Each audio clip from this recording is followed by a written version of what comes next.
मुंबई का एक हॉस्पिटल है जहां पर लगभग 14 साल की एक लड़की एडमिट थी, लेकिन उस लड़की की अजीब शर्त थी कि उसके इलाज के लिए लेडी डॉक्टर ही आए, पूछताछ के लिए भी लेडी पुलिस अधिकारी, या साफ सफाई करने के लिए भी अगर कोई आएगा तो वो भी लेडीज डिपार्टमेंट से ही आएगा। यानी उस कमरे के अंदर कोई भी एंट्री करेगा तो वो सिर्फ महिला होगी। इसके अलावा कोई भी शख्स की ना तो वहाँ पर एंट्री होगी और ना ही किसी पुरुष का नाम वहाँ पर लिया जाएगा, क्योंकि दरअसल वो लड़की पुरुष नाम से इतनी ज्यादा डरी हुई थी कि पुरुष नाम सामने आते ही लड़की की सांसें जोर जोर से चलने लगती थी। उसे देखकर ऐसा लगने लगता था जैसा कि वो मर जाएगी। 11 सितंबर की शाम 5 बजे तक वो लड़की जिंदगी की जंग लड़ रही थी और उसकी सांसें ऐसे ही चल रही थी। उसे वाकई बहुत सारी दवाओं की जरूरत थी, क्योंकि वो लड़की दिल्ली की निर्भया से कम नहीं थी। यहाँ उसके साथ भी कुछ ऐसा ही हुआ था, बल्कि उससे ज्यादा कहेंगे तो कम नहीं होगा।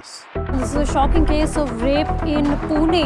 A 13-year-old was allegedly gang raped for 2 days. पुण्यामध्ये 14 वर्षाच्या मुलीवर सामूहिक बलात्कार झाल्याची धक्कादायक घटना घडली आहे। एक 13 साल की मासूम को पहले अगवा किया गया, उसके बाद उसके साथ गैंगरेप किया गया। पुण्यातून एक मोठी बातमी आहे। पुण्याच्या वांदवडी परिसरात 14 वर्षीय मुलीवर सामूहिक बलात्कार झालाय।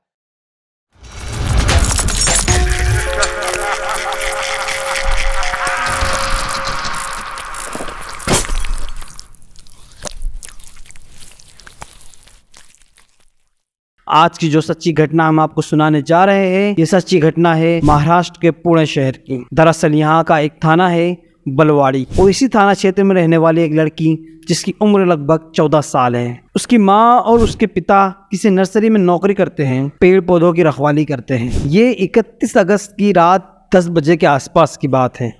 ये लड़की अपने एक दोस्त से मिलने के लिए पुणे के रेलवे स्टेशन पर पहुँचती है और वहाँ जाकर वो अपने दोस्त का इंतज़ार कर रही थी।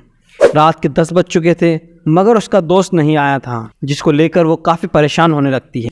लेकिन अचानक ही उस लड़की पर एक ऑटो वाले की नज़र पड़ जाती है, और जैसे ही ऑटो वाले की नज़र पड़ती है तो वो ऑटो वाला उससे पूछता है कि आखिर तुम क्यों परेशान हो और तुम्हारी आंखों में आंसू क्यों हैं, तुम्हारी मैं क्या कोई मदद कर सकता हूँ। अब देखिए, लड़की को क्योंकि इस वक्त पर सहारे की ज़रूरत थी, उसने सोचा शायद ये अच्छा इंसान है, वरना आज के दौर में कौन किसका हाल पूछता है। और यही सोचकर उसने अपनी पूरी दास्तान उस ऑटो वाले को बता दी और कहा कि वो अपने घर वालों की बिना मर्जी के यहाँ रेलवे स्टेशन पर अपने दोस्त से मिलने आई है, मगर दोस्त नहीं आया, इसीलिए मैं परेशान हूँ।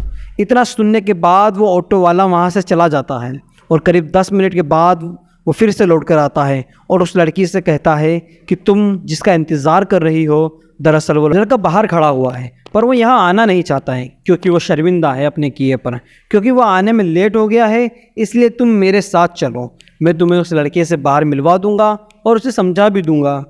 अब लड़की क्योंकि रो रही थी, परेशान भी थी, काफ़ी देर से वो उसे ढूंढ रही थी। उसके पास न पीने के लिए पानी था और ना ही खाना था, इसीलिए वो लड़की ऑटो ड्राइवर के साथ चलने लगती है। वो तभी चलते चलते ऑटो ड्राइवर ने उसको अपने पास से एक पानी की बोतल दी और उससे कहने लगा, तुम्हें प्यास लगी होगी, तुम पानी पी लो।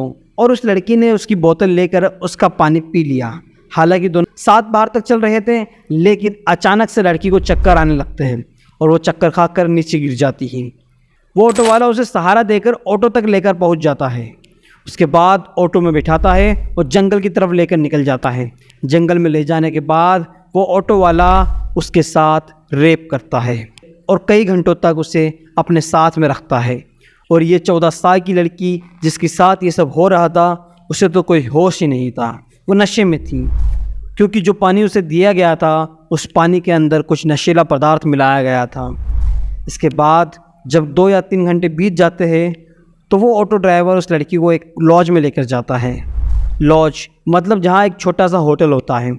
उस होटल में जब वो लड़की को लेकर पहुँचता है तो वहाँ पर पहले से ही कुछ और लड़के भी उसका इंतज़ार कर रहे थे। आगे बढ़ने से पहले अगर आपने अभी तक हमारा चैनल सब्सक्राइब नहीं किया है तो अभी कर लीजिए। आपको चैनल सब्सक्राइब करने में सिर्फ 2 सेकंड लगेंगे, लेकिन इन 2 सेकंड से हमें बहुत सपोर्ट मिलेगा, हमें मोटिवेशन मिलेगी, ताकि हम आगे आपके लिए और भी इस प्रकार की क्राइम वीडियोस ला सकें।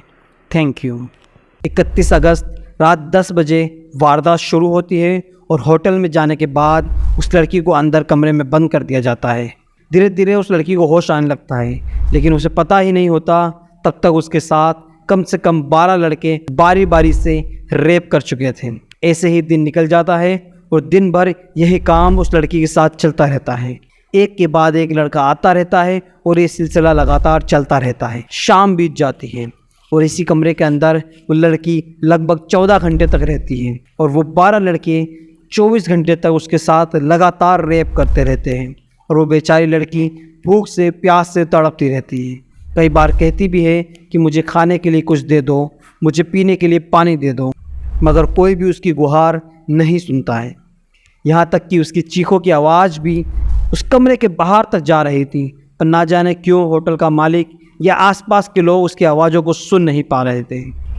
और इतना ही नहीं, बल्कि उस लड़की को बार बार इंजेक्शन भी दिया जा रहा था, नशीली चीज़ें भी दी जा रही थी जिससे वो शोर न मचा सके। लेकिन इस बीच फिर भी वो लड़की बार बार रिक्वेस्ट करती, माफ़ी मांगती रहती है कि मुझे छोड़ दो, मुझे जाने दो। आखिरकार इन 12 लड़कों में से एक लड़के को उस पर तरस आ जाता है और उसके बाद ये लड़का उस लड़की को लेकर मुंबई के दादर रेलवे स्टेशन पर छोड़ देता है और तभी 12 के 12 आरोपी वहां से फरार हो जाते हैं। उन्होंने सोचा कि शायद अब वो लड़की चली जाएगी और सबको हमारे बारे में जाकर बता देगी, इसलिए वो लोग भाग जाते हैं। मगर जैसे ही वो दादर रेलवे स्टेशन पहुँचती है तब तक बहुत रात हो जाती है और वहाँ पर उसको 2 सफाई कर्मचारी मिलते हैं। उन दोनों सफाई कर्मचारियों की भी उस लड़की को देखकर नीयत ख़राब हो जाती है और मौके का फ़ायदा उठाते हुए वो दोनों भी उसके साथ बलात्कार करते हैं। यानी कि अभी वो उन लोगों से बची ही थी कि 2 सफाई कर्मचारियों ने भी उसके साथ बलात्कार जैसी घटना को अंजाम दे दिया और इन दोनों ने भी उसके साथ यह घिनौना काम करने के बाद अपने पास काफ़ी समय तक रखा और एक ऐसी ट्रेन में बिठा दिया जो ट्रेन उत्तर की ओर जा रही थी। और इसी ट्रेन में वो लड़की बैठकर 100 किलोमीटर का सफ़र करते करते चंडीगढ़ पहुंच जाती है। वो ऐसे ही एक कोने में डरी हुई सहमी हुई बैठी रहती है और इसी बीच न जाने कितने लोग वहां से चले जाते हैं, गुजर जाते हैं, पर किसी भी व्यक्ति की नज़र उस लड़की पर नहीं पहुंचती है। किसी को दिखाई नहीं देता है कि वो लड़की कितनी बड़ी परेशानी से गुजर कर आ रही है और अभी भी गुजर रही है। किसी ने जानने की कोशिश ही नहीं की कि आखिर उसके साथ क्या हुआ है। 48 घंटे से ज़्यादा उसके साथ 12 अलग अलग लोगों ने और 2 सफाई कर्मचारियों ने लगातार रेप किया था। उसके साथ इतनी दरिंदगी हुई थी, न जाने क्यों किसी की उस पर नज़र ही नहीं जा रही थी। और जैसे ही ट्रेन चंडीगढ़ में जाकर रुकती है तो तभी वहाँ पर एक जीआरपी का पुलिसकर्मी उधर से निकल रहा था। अचानक उसकी नज़र लड़की पर पड़ती है और वो देखते ही समझ जाता है कि इस लड़की के साथ कुछ तो गड़बड़ हुई है, क्योंकि उसका हुलिया भी बिगड़ा हुआ था। तभी वो उस लड़की से कहता है कि तुम शायद परेशान हो, क्या मैं तुम्हारी कोई मदद कर सकता हूँ। मगर वो लड़की आदमियों से बहुत डरी हुई थी और घबराई हुई थी, क्योंकि कुछ दरिंदों ने उसके साथ इतना बुरा जो किया था। और उस पुलिस की वर्दी में भी एक आदमी ही तो था जिसे देख कर लड़की को लग रहा था कि हो ना हो ये भी उसे ले जाकर कहीं पर कुछ गलत करेगा। लड़की बहुत ज़्यादा डरी होती है, जिस कारण पुलिस वाले को भी कुछ नहीं बता पाती। हालांकि अब लड़की चंडीगढ़ तो उतर जाती है, क्योंकि उस ट्रेन का लास्ट स्टेशन चंडीगढ़ ही था। वो रेलवे स्टेशन पर ही डरी हुई सहमी हुई कहीं पर जगह देखकर बैठ जाती है। लेकिन वो पुलिस वाला बहुत ही अच्छा इंसान था। उसने CWC यानी चाइल्ड वेलफेयर कमेटी में संपर्क बनाया। तभी वहाँ की एक महिला अधिकारी तुरंत मौके पर पहुँचती है। सबसे पहले इस लड़की को खाना खिलाया जाता है और उसे अपने पास बिठाया जाता है और घंटों तक उसको वो महिला दुलारती रहती है, प्यार से पूछती रहती है। यानी एक तरीके से माँ की भूमिका वो महिला अधिकारी निभाती है। लड़की का कुछ ही घंटों में उस महिला अधिकारी ने दिल जीत लिया था। तब जाकर उस लड़की ने जो उसके ऊपर बीती थी वो पूरी दास्तान उस अधिकारी को बता दी कि कैसे वो अपने घर से चंडीगढ़ तक पहुंची। पूरी तरह एक एक किस्सा जब लड़की ने बताया तो महिला अधिकारी का रो रो कर बुरा हाल हो गया और साथ ही जो पुलिस वाला था उसका भी रो रो कर बहुत बुरा हाल हो जाता है, क्योंकि बात ही तो रोने वाली थी। किसी भी बेटी के साथ या किसी भी बहन के साथ इतनी भयानक वारदात अगर होती है तो शायद आंसुओं के अलावा और कुछ निकलेगा ही नहीं। अगर निकलेगा तो उन दरिंदों के लिए बद्दुआएं या फिर कानून से सख्त कार्रवाई की मांग करने की गुहार निकलेगी। अब देखिए, उधर जब लड़की घर से बिना बताए गायब हो जाती है तो उसके माँ बाप भी परेशान हो जाते हैं। बहुत ज़्यादा पढ़े लिखे उसके माँ बाप नहीं होते हैं, लेकिन फिर भी उन्होंने वही बनवारी थाने में जाकर अपनी बेटी की गुमशुदा होने की रिपोर्ट दर्ज करा दी थी। पुलिस यहाँ की भी वाकई बहुत अच्छी थी। बनवारी थाने की पुलिस ने आसपास के लोगों से पूछताछ की और धीरे धीरे उसके बारे में जानने की कोशिश की। उसका जो मोबाइल नंबर था उसकी भी पूरी डिटेल निकलवाई गई और उस इलाके के जितने भी सीसीटीवी कैमरे थे उनके बारे में भी पता करने की कोशिश की गई, मगर उस लड़की के बारे में कुछ पता ही नहीं चल रहा था। और जैसे ही पता चलता है तो उसके बाद पुलिस ने बड़ी ही गंभीरता से इस मामले की जांच की। यानी कि इस पूरी कहानी में पुलिस की जितनी तारीफ़ की जाए उतनी कम है।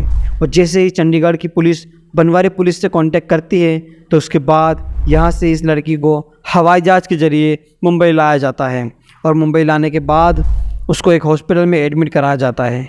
वहाँ पर जितना भी स्टाफ होता है वो टोटल महिला स्टाफ होता है जो उस लड़की की खिदमत में लग जाता है।